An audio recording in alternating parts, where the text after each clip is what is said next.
Sveiki kolegos, šiandien noriu su jumis pasidalinti, kaip prisiūti plokščią gumą prie detalės, kad guma neprarastų savo tamprumo, kad gražiai prisisiūtų iš vienos ir iš kitos pusės.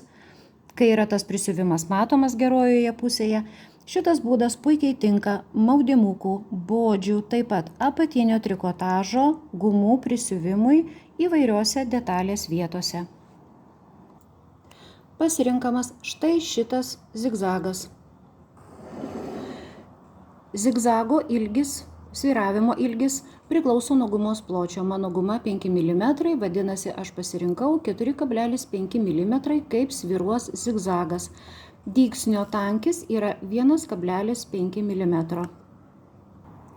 Siuvant gumą ją reikia įtempti ir laikom būtinai iš abiejų pusių. Įtempiam tiek, kiek jūsų numatyta.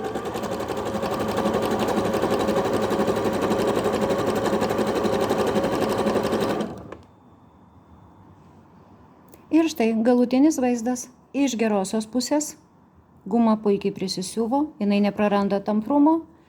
Ir iš kitos pusės. Štai taip atrodo. Gražūs dygsniai, zigzagas per visą gumos plotį.